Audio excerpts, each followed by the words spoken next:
Assalamualaikum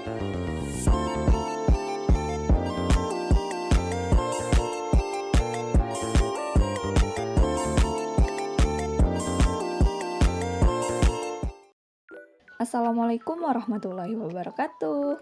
Halo semuanya, bagaimana kabarnya hari ini nih? Semoga selalu dalam keadaan sehat walafiat ya.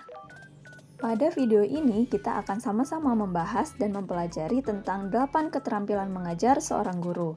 Nah, adapun tujuan dari pembuatan video ini adalah untuk memenuhi tugas ujian akhir semester mata kuliah pembelajaran mikro dengan dosen pengampu Ibu Fitriyanti SPD MPD dan Ibu Yuliana FH SPD MPD. So, tunggu apa lagi? Simak video ini sampai akhir ya. Dari 8 keterampilan mengajar seorang guru, yang pertama yaitu ada keterampilan membuka dan menutup pelajaran, di mana keterampilan ini merupakan bagian terpenting dalam proses pembelajaran karena bersifat sebagai jembatan awal dan akhir yang menentukan suasana kelas, kesiapan siswa, serta efektivitas penyampaian materi. Di mana untuk keterampilan membuka ini memiliki arti yaitu kemampuan guru dalam mempersiapkan dan memulai kegiatan pembelajaran secara efektif agar siswa siap secara mental dan emosional untuk menerima pelajaran.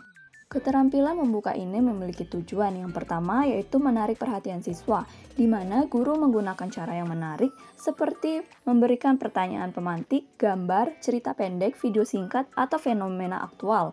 Yang kedua yaitu membangkitkan motivasi belajar, di mana guru menjelaskan manfaat mempelajari materi tersebut bagi kehidupan siswa. Lalu yang ketiga adalah menghubungkan materi baru dengan pengalaman atau pengetahuan sebelumnya, di mana guru mengulas sedikit materi sebelumnya yang berhubungan agar siswa lebih mudah memahami materi baru. Lalu yang keempat yaitu menciptakan suasana belajar yang kondusif.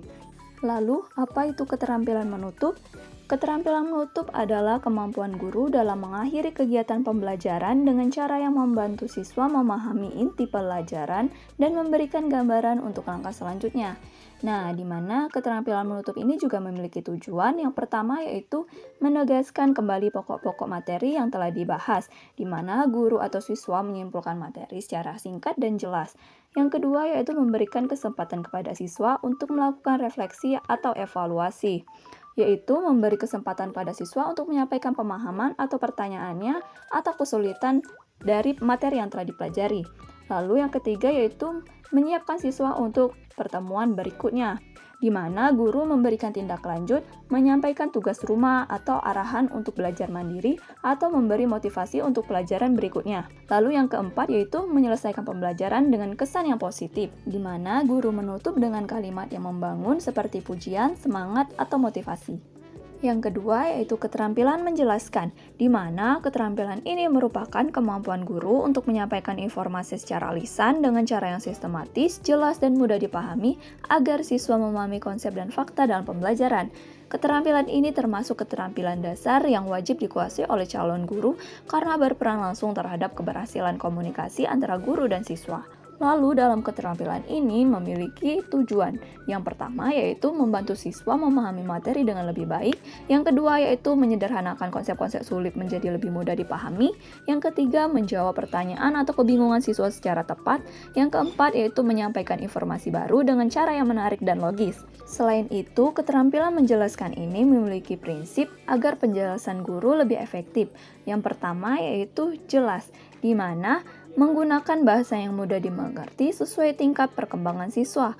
Yang kedua yaitu sistematis, di mana itu kata-katanya disampaikan secara urut dan logis. Yang ketiga yaitu relevan, di mana materinya berkaitan langsung dengan tujuan pembelajaran dan kebutuhan siswa. Yang keempat yaitu ringkas, di mana penyampaian guru yaitu tidak bertele-tele tapi cukup mendalami. Yang kelima yaitu ilustratif, yaitu diperkuat dengan contoh, analogi, gambar, atau demonstrasi.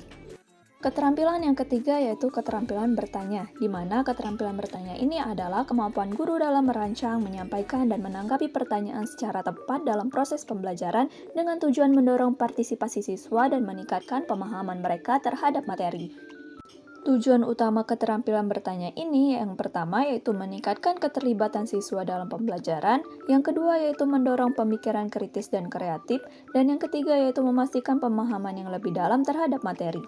Lalu, dalam keterampilan ini memiliki 3 jenis pertanyaan yang digunakan guru dalam pembelajaran. Yang pertama yaitu pertanyaan konvergen atau tertutup, di mana pertanyaan ini yang memiliki jawaban pasti atau terbatas biasanya berupa fakta, definisi, atau informasi spesifik. Yang kedua yaitu pertanyaan divergen atau terbuka. Pertanyaan yang memiliki beragam jawaban menuntut siswa untuk berpikir kreatif, kritis, dan analitis. Lalu yang ketiga yaitu ada pertanyaan analitis, di mana pertanyaan yang mendorong siswa untuk menganalisis, memecahkan masalah, serta menguraikan sebab akibat dalam suatu situasi. Yang keempat yaitu keterampilan mengelola kelas dan disiplin. Keterampilan mengelola kelas adalah kemampuan guru dalam menciptakan dan mempertahankan kondisi belajar yang kondusif, tertib dan efektif, serta mencegah dan menangani gangguan yang dapat menghambat proses pembelajaran. Lalu, disiplin kelas adalah suatu bentuk pengendalian perilaku siswa agar mereka bertindak sesuai dengan aturan, norma, dan nilai yang berlaku di lingkungan belajar.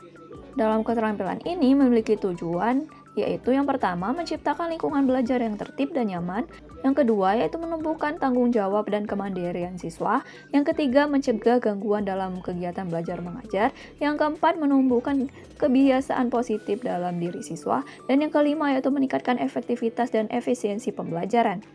Selain itu, dalam keterampilan ini juga memiliki prinsip efektif dalam pengelolaan kelas, di mana yang pertama yaitu hindari intervensi berlebih yang dapat menghambat dinamika kelas. Yang kedua yaitu keadilan dan konsistensi, dengan terapkan aturan secara adil dan konsisten kepada semua siswa. Yang ketiga yaitu fleksibilitas, di mana guru harus bisa menyesuaikan pendekatan dengan situasi kelas. Yang keempat, responsif terhadap kondisi kelas, di mana guru peka terhadap perubahan suasana dan perilaku siswa. Yang kelima, menumbuhkan disiplin positif, dengan mendorong siswa disiplin karena kesadaran bukan karena kepaksaan. Kemudian dalam keterampilan ini juga memiliki komponen utama, yang pertama yaitu menata lingkungan fisik kelas, di mana dengan membuat lingkungan fisik kelas yang rapi, bersih, dan terorganisasi akan mendukung kegiatan belajar yang nyaman dan kondusif. Yang kedua yaitu menjaga dan memelihara iklim sosial kelas. Hal ini merujuk pada hubungan interpersonal antara guru dan siswa maupun antar siswa. Lalu yang ketiga itu mengelola waktu dan transisi kegiatan. Guru harus dapat memulai dan mengakhiri kegiatan belajar tepat waktu, serta memastikan tidak ada waktu yang terbuang sia-sia. Yang keempat yaitu menerapkan aturan dan konsekuensi. Guru perlu merumuskan aturan kelas secara jelas sejak awal, dan sebaiknya melibatkan siswa dalam penyusunan agar ada rasa memiliki. Yang kelima yaitu keterampilan mengadakan variasi dalam pembelajaran, di mana keterampilan ini merupakan kemampuan guru untuk mengubah cara penyampaian materi, metode, dan strategi pembelajaran agar pembelajaran lebih menarik, mencegah kebosanan, dan meningkatkan pemahaman siswa. Lalu tujuan dari pengadaan variasi dalam pembelajaran ini yang pertama yaitu menarik dan mempertahankan perhatian siswa, yang kedua meningkatkan motivasi dan semangat belajar siswa, yang ketiga mencegah kebosanan karena metode yang monoton, yang keempat yaitu mengakomodasi gaya belajar siswa yang berbeda-beda, lalu yang kelima yaitu meningkatkan efektivitas dan kebermaknaan pembelajaran. Dalam keterampilan ini memiliki 5 jenis pengadaan variasi. Yang pertama yaitu variasi cara penyampaian, di mana yaitu mengubah intonasi suara seperti tinggi, rendah, cepat, lambat, lalu menggunakan ekspresi wajah dan bahasa tubuh, lalu menggunakan cerita atau humor edukasi. Lalu yang kedua yaitu variasi media dan alat bantu, di mana contohnya seperti papan tulis, gambar, diagram, dan grafik, atau video serta animasi.